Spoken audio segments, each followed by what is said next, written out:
তা আমরা ভেবে নিয়েছি যে আমরা জন্মসূত্রে যারা মুসলিম তারা তো মুসলিম, এটা আবার প্রমাণ কি দেওয়ার দরকার?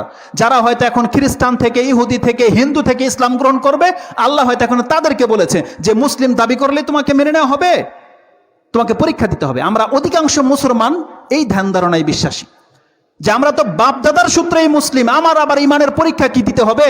ইমানের পরীক্ষা তো হিন্দু দেবে, যার ফলে আপনি মসজিদে আসেন না। কিন্তু আপনি ভুলে গেছেন প্রত্যেকটা ব্যক্তিকে 5 বার পরীক্ষা করা হয়, প্রত্যেকটা ব্যক্তিকে।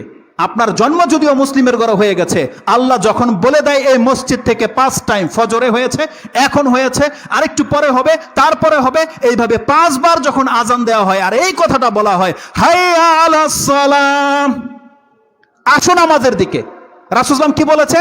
এখানে কেবলমাত্র তারা এই ডাকের সাড়া দেবে যারা প্রকৃত অর্থে আল্লাহর কাছে ঈমান এনেছে, তারা ডাকে সাড়া দিবে। আপনি কি ভেবেছেন এই আজান এমনিতে দেওয়া হয়? 5 ওয়াক্ত নামাজের ওয়াক্ত জানানো হয় না, এটা প্রত্যেকটা ব্যক্তির ঈমানের পরীক্ষা করা হয় 5 বার। কারণ রাসূল সাল্লাল্লাহু আলাইহি ওয়াসাল্লাম কি বলেছে? বাইনাল আবদি ওয়া শিরকি ওয়াল কুফরি তারকুস সালাহ, একজন বান্দা এবং কুফর এবং শিরকের মধ্যে পার্থক্য হচ্ছে 5 ওয়াক্ত সালাত। যখন বলা হয় হাইয়া আলাস সালাহ, এই ডাকটা কি ইমামের এই মসজিদ কমিটির পক্ষ থেকে নাকি আল্লাহ সুবহানাহু ওয়া তাআলার পক্ষ থেকে? যদি এটা আল্লাহর পক্ষ থেকে হয়ে থাকে তাহলে আপনি সারা কেন দিলেন না? আর আপনি দাবি করছেন আপনি মুসলিম, তারা আল্লাহ বলছেন আমি তোমাকে পরীক্ষা করব। কিন্তু আল্লাহ কিভাবে আমাদেরকে পরীক্ষা করে আমরা অধিকাংশ মুসলিম এটাই বুঝি না যে পরীক্ষা কি জিনিস। আজান হয়েছে, এটা পরীক্ষার কি আছে? এটা আপনি ভাবছেন সুবহানাল্লাহ, এটা হচ্ছে ইমানের পরীক্ষা। কারণ রাসূল সাল্লাল্লাহু আলাইহি ওয়াসাল্লাম কি বলেছে? ইসলাম হচ্ছে 5টা জিনিসের উপরে, তাই না? যখন একজন ব্যক্তি বলবে আশহাদু আল্লা ইলাহা ইল্লাল্লাহ ওয়া আশহাদু আন্না মুহাম্মাদুর রাসূলুল্লাহ, তারপরেরটা কি? সালাত ওয়া তুকিমুস সালাহ, তুমি নামাজ কায়েম করতে হবে, এটা বলা হয়নি? তার মানে মুখে যেটা আপনি বললেন এর পরের স্টেপটাই হচ্ছে আপনার সালাত।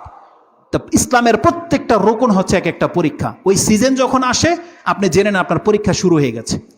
যখন রমজান মাস চলে আসবে আপনি জেনে নেন এটা আপনার পরীক্ষার মাস চলতেছে। এই রমজান মাসের কদর তো তারা করবে যারা মুমিন মুসলিম। হজ যখন চলে আসবে, হজের মাস, যাদের উপরে হজ ফরজ হয়ে গেছে, আল্লাহ বলছেন যারা মুমিন মুসলিম তারাই হজে যাবে। যাকাত, যার পকেটে টাকা আছে, যাকাত ফরজ হয়ে গেছে, আপনি কি ভেবেছেন আপনাকে আল্লাহ পরীক্ষা করেনি? আল্লাহ এই যাকাত দিয়ে আপনাকে পরীক্ষায় ফেলে দিয়েছে। যেই ব্যক্তি মুমিন মুসলিম সে যাকাত দিয়ে প্রমাণ করবে আমি মুমিন মুসলিম, আর যে ব্যক্তি যাকাত নিয়ে টালবাহানা করবে আল্লাহ বলছে তার পরীক্ষা হয়ে গেছে, এবার মরে আমার কাছে আয়। তো 5 ওয়াক্ত নামাজ হচ্ছে আপনার পরীক্ষা। মা বোনদেরকে আপনাদেরকে পরীক্ষা করা হয়েছে পর্দার হুকুম দিয়ে, আপনাদেরকে পরীক্ষা করা হয়েছে দাড়ি দিয়ে, আপনাকে পরীক্ষা করা হয়েছে টাকটার উপরের কাপড় উঠানোর কথা বলে।